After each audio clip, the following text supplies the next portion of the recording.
육지와 바다를 오가는 거북이가 평생 물속에서만 산 물고기에게 육지에 대해서 설명을 했습니다. 육지에는 아주 단단한 흙이 있고 거기는 뜨거운 태양이 내리쬐고 거기에는 바람이라는 것이 있어. 이렇게 열심히 설명을 하는데 물고기는 무슨 말을 하는지 알아듣지를 못해서 이렇게 말합니다. 거기서 헤엄칠 때 지느러미는 어떻게 휘저어야 되는 거야? 물도 없는데 거기서 숨은 어떻게 쉬는 거지? 거북이가 아무리 설명해도 알아들을 수 없었던 물고기는 결국 거북이에게 이렇게 말했습니다. 너 미쳤구나. 정신 나간 소리를 하는구나. 그렇게 말했습니다. 오늘 예수님의 말씀을 이해할 수 없었던 유대인들이 바로 이 물고기와 같습니다. 예수님은 하늘의 차원을 말씀하시는데 유대인들은 땅의 차원에 머물러 있습니다.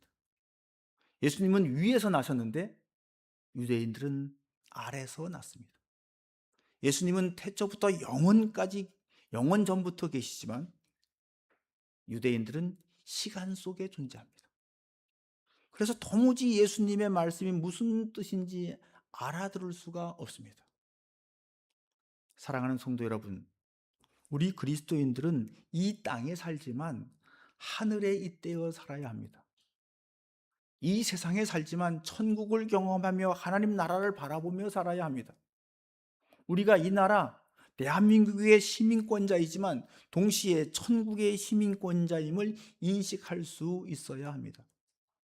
그래야 예수님의 말씀을 이해할 수 있는 거예요. 어떻게 예수님의 말씀을 이해할 수 있을까요?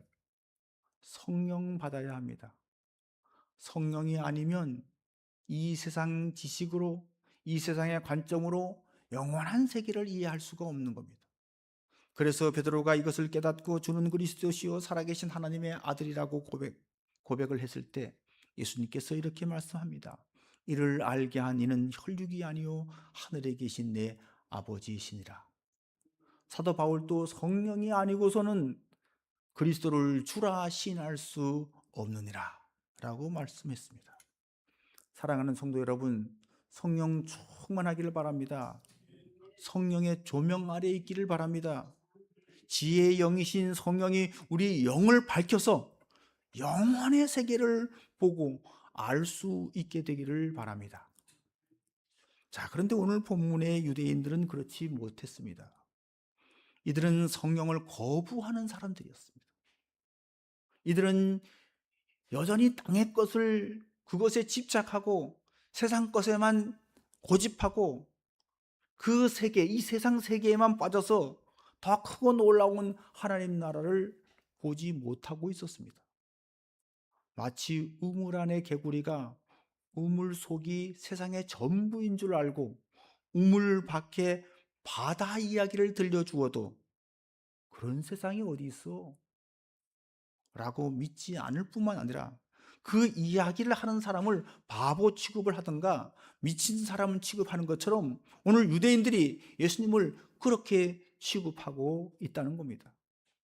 자, 오늘 본문은 이런 유대인들의 질문에 대한 예수님의 대답으로 구성되어 있습니다. 49절에 보니까 예수께서 대답하시되, 첫 번째 예수님의 대답이에요.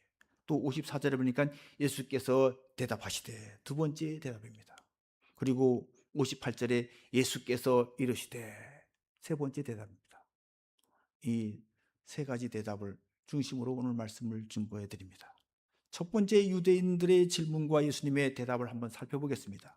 48절에 유대인들의 첫 번째 질문이 나옵니다.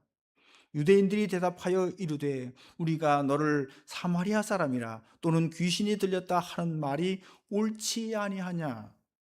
사마리아 사람이라는 말은 유대인을 가장 모욕하는 말 중에 하나입니다. 사마리아 사람이란 불순종의 사람, 혼혈아, 이교도이, 이런 의미를 담고 있기 때문에 그렇습니다. 오늘날 교회 다니는 사람에게 가장 듣기 싫은 말은 뭘까요? 너 이단 아니야? 이 말이겠죠. 그렇죠? 신천지 같은 이단도 너 이단이야 라고 말하면 아주 기분 나빠합니다. 그렇죠? 네. 자, 그러니까 유대인들이 예수님께 바로 이런 말을 하고 있는 거예요. 너 사마리아인 아니야? 예. 여러분, 지금 유대인들은 율법적인 세계관에 갇혀 있습니다. 이렇게 자기 세계에 갇혀 있는 사람들은 외부 세계에서 어떤 말을 해 주어도 그 외부 세계의 것을 받아들이려고 하지 않아요. 어떤 사람이 자기 방을 꾸미는데 벽면 전체를 거울로 다 채웠습니다. 그리고 그 방 가운데 섰습니다. 어디를 보든지 누구만 보일까요? 자기만 보입니다. 거울에 비친 내가 또 다른 거울에 또 비치고, 그게 또 다른 거울에 또 비치고, 그래서 자신이 수없이 늘어서 있고 그 방 안에는 온통 자기밖에 안 보입니다. 이게 바로 자기 세계에 빠진 사람입니다. 이런 사람은 타인도 없고 새로운 것을 받아들이지도 않고 누구의 말도 듣지 않는 고집불통의 사람이 됩니다. 자, 여러분, 여기서 빠져나올 수 있는 방법이 뭘까요? 한쪽 벽에 거울을 떼내고 거기에 창문을 다는 것입니다. 그러면 바깥 세계가 보일 것입니다. 다른 세계가 보이는 것입니다. 다른 사람도 보이는 것입니다. 자기 세계에 빠져있는 유대인들을 향해서 예수님은 이렇게 말씀하십니다. 나는 내 영광을 구하지 아니하나 구하고 판단하시는 이가 계시니라. 나는 내 영광을 구하지 아니해야 한다. 이 말은 나는 내가 옳다고 내 주장만 고집하지 않는다, 이런 뜻이에요. 자기 세계에 갇힌 사람은 자신의 옳음을 증명하려고 애쓰지만 예수님은 그 판단을 하나님께 맡겼다는 거예요. 자기 세계에 빠진 사람은 자기가 모든 것의 기준이 됩니다. 그러나 예수님은 내가 기준이 아니라 나를 판단하시는 분, 그분의 판단을 향해서 자신을 완전히 열어 놓으셨다는 것입니다. 판단하는 그분이 누굴까요? 하나님이시죠. 자기 세계에 빠지는 것이 아니라 하나님의 세계, 하나님을 바라봄으로 나아간다는 겁니다. 사랑하는 성도 여러분, 예수님처럼 자기 스스로의 판단이 아니라 하나님의 판단을 받기를 바랍니다. 내 스스로 옳다고 주장할 것이 아니라 그것이 하나님께서도 인정할 만한 것이 될 수 있기를 바랍니다. 욥은 고난 받을 때 이런 고백을 했습니다. 욥기 23장 10절입니다. 내가 가는 길을 그가 아시나니 그가 나를 단련하신 후에는 내가 숭궁같이 되어 나오리라. 아멘. 욥은 아무 죄도 없이 고난을 당하고 있었습니다. 얼마나 억울했고 얼마나 힘들었을까요? 그때 욥은 자신의 옳음만을 생각하지 않았습니다. 스스로 문을 걸어 잠그고 거울만 들여다본 것이 아닙니다. 내 감정, 자기 집착, 자기 논리, 자기 상처만 들여다본 것이 아니라는 것입니다. 그는 시선을 돌려서 하나님을 바라봤습니다. 내가 어디로 가는지, 내가 왜 이런 고난을 당하는지 나는 알 수 없으나 나보다 나를 더 잘 아시는 그분이 계시다. 그분을 믿기 때문에 그분이 나를 단련시켜 나를 변화시키실 것이다. 그가 나를 아시나니 그가 나를 단련하여 나의 오만, 나의 집착, 나의 상처, 나의 아픔을 불태워서 순결하고 거룩하게 하실 것이다. 바로 이 믿음으로 하나님을 바라보는 겁니다. 그분의 영광을 구하는 것입니다. 여러분, 어떤 아픔이 있나요? 어떤 억울함이나 어떤 분노가 있나요?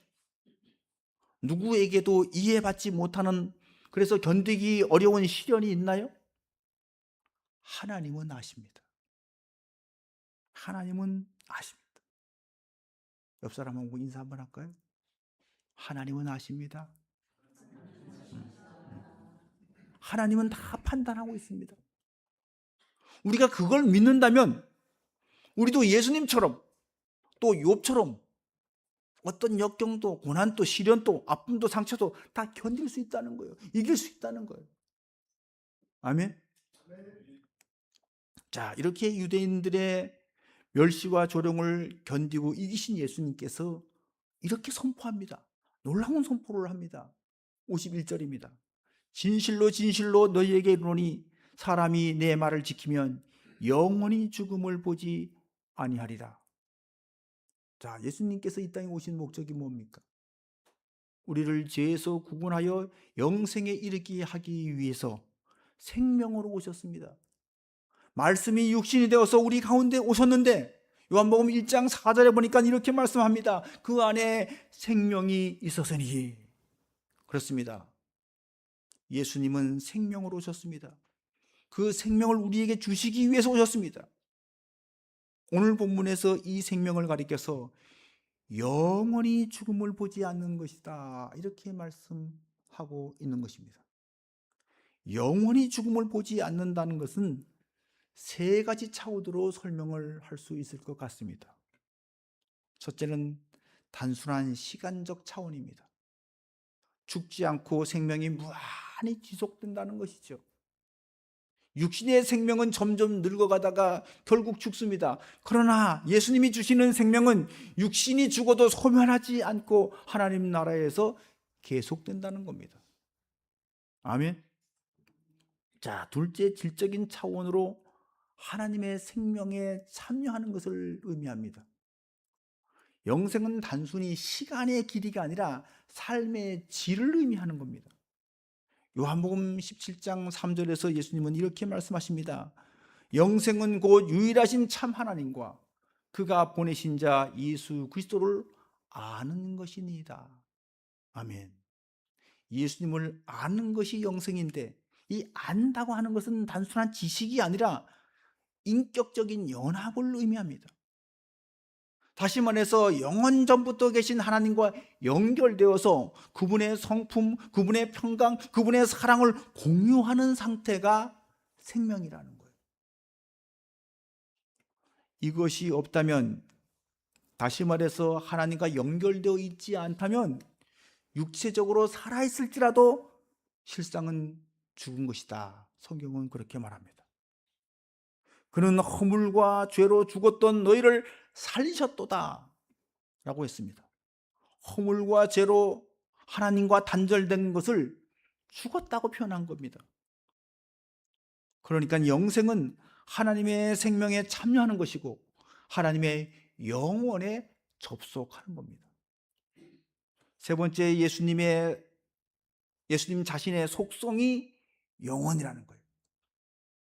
영혼은 예수님의 본질적 속성입니다. 반면에 우리 인간의 생명은 주어진 생명입니다. 하나님이 주신 생명이잖아요. 내가 만들었습니까? 주신 거죠. 이 얻은 거예요. 주어졌기 때문에 주신 분이 가져갈 수도 있고 또는 빼앗길 수도 있습니다. 그런데 예수님에게 있는 생명은 주어진 것이 아니라 태초부터 있는 생명, 존재 그 자체로 존재하는 생명입니다. 생명을 부여하는, 다른 이에게 생명을 부여해 주는 생명이라는 거예요. 그래서 예수님은 피조물일 수가 없습니다. 피조물은 모두 그 생명이 주어져 있습니다. 생명이 부어져 있는 거예요. 그러나 창조주는 존재적으로 생명을 보유하고 있는 거예요. 그러므로 피조물인 우리는 생명의 근원이시고 창조주이신 예수님께 연결되어 있을 때만 참된 생명을 누릴 수가 있다는 거예요. 자, 이것을 오늘 본문에서 예수님께서 이렇게 표현합니다.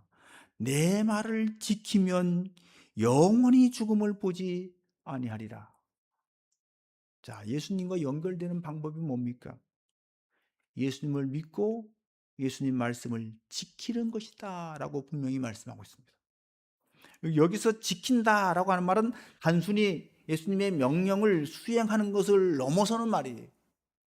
이 말에는 소중히 간직한다, 눈여겨 지켜본다, 이런 의미를 가지고 있습니다.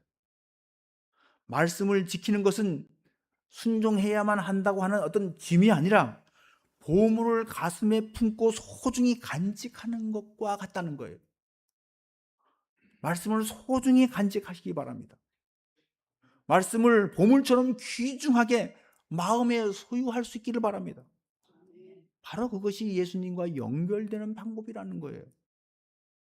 하나님께서 천지를 창조하실 때 말씀으로 창조하셨습니다. 말씀하시니 이루어졌습니다. 말씀하시니 생명이 부어졌습니다. 그러니까 바로 그 말씀에 생명이 있고 능력이 있는 거예요.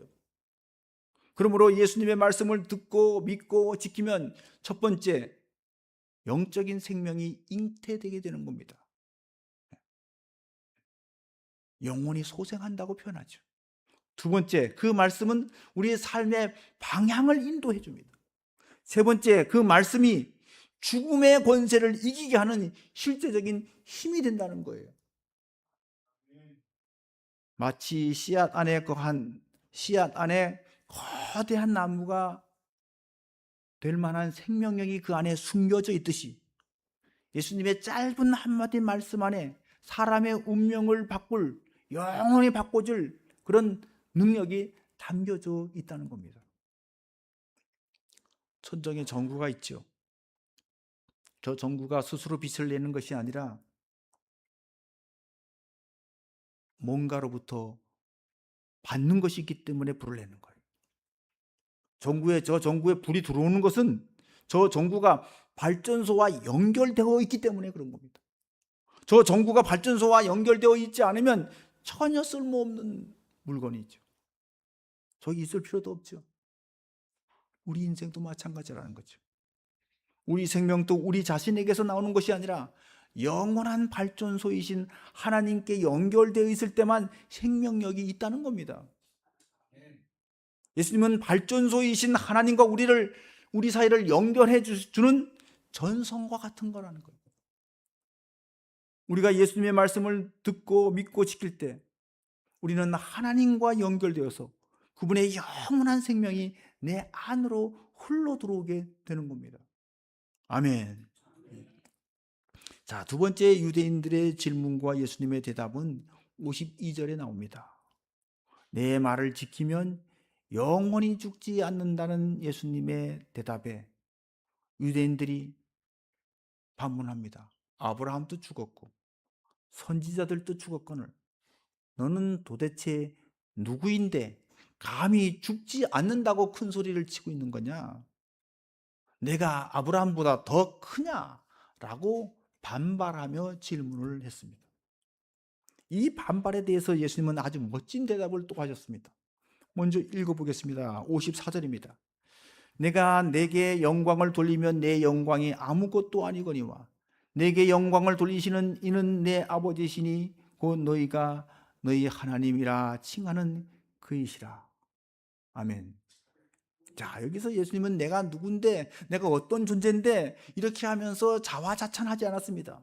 나는 아브라함보다 먼저 있었고 나는 창조주이고 나는 하나님이다 이렇게 스스로를 밝힐 수 있었음에도 불구하고 예수님은 그렇게 하지 않았습니다. 예수님의 권위는 본인의 이런 주장이 아니라 하나님이 직접 증명해 주시는 것을 통해서 드러난다는 거예요. 예수님께서 세례를 받고 물에서 올라오실 때 하늘에서 음성이 들렸습니다. 이는 내 사랑하는 아들이요 내가 기뻐하는 자다. 아멘. 자, 이렇게 하나님께서 예수님의 영광을 드러내 주신다는 거예요. 성경에서 말하는 이 영광이라고 하는 말은 단순히 칭송을 받거나 칭찬을 받는 것이 아니라 본질을 환하게 드러내는 것을 가리켜서 영광이라고 하는 거예요. 하나님의 본질이 환하게 드러나면 그게 영광이에요. 자, 그러니까 예수님은 당신이 누구인지 억지로 자기의 영광을 드러내려고 막 자랑하려고 내세우려고 막 하지 않았다는 거죠. 예수님은 사람들의 박수나 스스로의 어떤 자랑에 거기에 매이지 않았다는 거예요. 오직 하나님이 인정하시는 하나님의 권위 위에 서 있는 겁니다. 하나님께서 정하신 때에 하나님의 방법으로 예수님이 하나님의 아들이심을 드러내 주실 것을 믿고 기다리는 겁니다. 여러분, 우리 역시 마찬가지로 이렇게 해야 된다는 것이죠. 내가 나를 증명하려고 애쓰는 삶은 피곤하고 공허한 삶입니다. 그러나 영원하신 하나님이 나를 내 사랑하는 자녀라고 인정해 주시는 그 영광을 우리가 붙들 때 우리는 세상의 고난 앞에서도 예수님처럼 당당할 수가 있는 줄로 믿습니다. 아멘. 자, 세 번째 유대인들의 질문과 예수님의 대답은 57절에서 시작됩니다. 내가 아브라함을 보았느냐? 라고 하는 질문이죠. 아브라함은 예수님이 오시기 적어도 2000년 전 사람입니다. 육적으로는 결코 만날 수 없는 사람입니다. 그런데 어떻게 아브라함이 나의 때를 볼 것을 즐거워하다가 보고 기뻐할 수 있느냐? 이렇게 말할 수 있느냐는 겁니다. 자, 이 말씀은 창세기 22장에 나오는 아브라함이 이삭을 번제로 바치라고 하는 말씀에 순종해서 모리아산에서 이삭을 번제로 드리려고 하는 사건을 지금 말씀하고 있는 거예요. 자, 아브라함이 이삭을 데리고 모리아산으로 갈 때 이삭이 아브라함에게 묻습니다. 번제할 어린 양은 어디 있나이까? 이때 아브라함은 이렇게 대답합니다. 내 아들아, 번제할 어린 양은 하나님이 자기를 위하여 친히 준비하시리라. 하나님이 준비하신 어린 양 누굴까요? 그냥 숲에 걸린 그날 숲에 걸린 그 양일까요? 아브라함이 숲에 걸린 그 순양을 보았을 때 그는 단순히 그 짐승만 본 것이 아니라 하나님께 드릴 제물, 인류의 죄를 대신해 죽으실 하나님의 아들, 즉 세상 죄를 지고 가는 하나님의 어린 양 예수 그리스도를 미리 본 거예요. 아브라함은 믿음의 눈으로 2000년 후의 사건을 미리 본 겁니다. 여러분, 일어나지도 않은 2000년 후의 일을 미리 보는 것이 쉽습니까? 아니면 이미 일어난 일을 2000년 전에 일어난 일을 돌아보는 것이 쉽습니까? 뭐가 쉽죠? 돌아보는 것이 쉽죠. 그렇죠? 그런데 많은 사람들은 골고다 십자가 사건을 돌아보아도 믿음의 눈으로 보지 않기 때문에 그 의미를 알지를 못합니다. 그러나 아브라함은 그런 일이 아직 일어나지도 않았는데 모리아산 그 사건을 통해서 미리 보고 기뻐하고 즐거워할 수 있었단 말이에요. 예수님께서 이렇게 말씀하실 수 있는 이유가 뭡니까? 2000년 전에 아브라함이 모리아산에서 보여준 그 순종을 숲에 걸린 어린 양을 보고 여호와 이레 하나님께서 준비하셨다고 감탄하면서 기뻐하던 그 모습을 다 보고 계셨다는 얘기. 그래서 58절에 이렇게 말씀하셨습니다.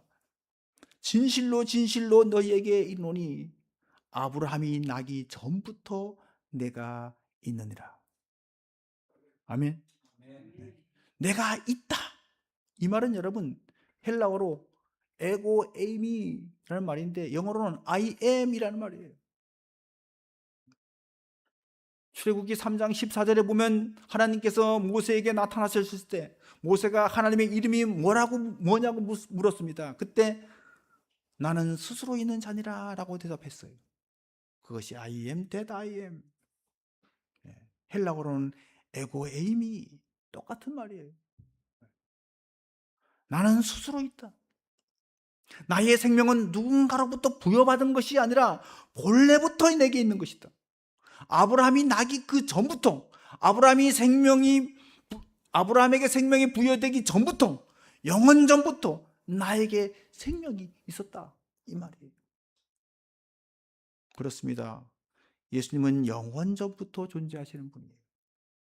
이 영원이라고 하는 말은 시간을 초월한다는 뜻이죠. 시간을 초월한다는 거예요. 그냥 시간이 무한히 영원이 아니라 시간 밖이라는 얘기예요. 시간. 예수님은 시간을 초월해서 시간 밖에 계십니다. 따라서 예수님께는 항상 현재예요. 이걸 가리켜서 영원한 현재라고 부릅니다. 예수님께는 과거도 현재고 현재도 현재고 미래도 현재고. 이걸 이렇게 설명하면 여러분 이해가 가실 것 같아요.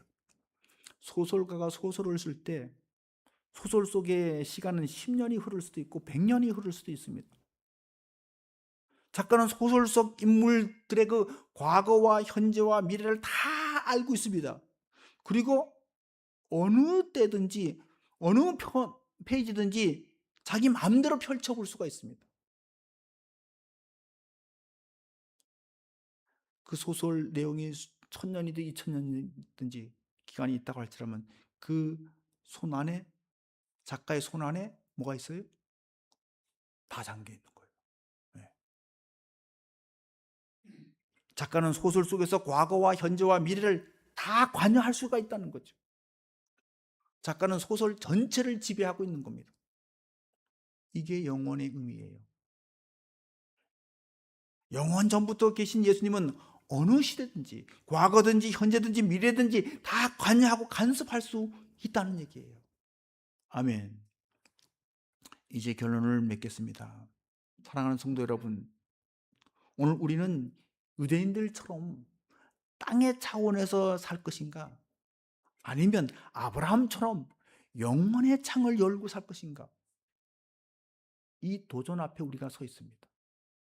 어떻게 아브라함처럼 영원의 창을 열고 살 수 있을까?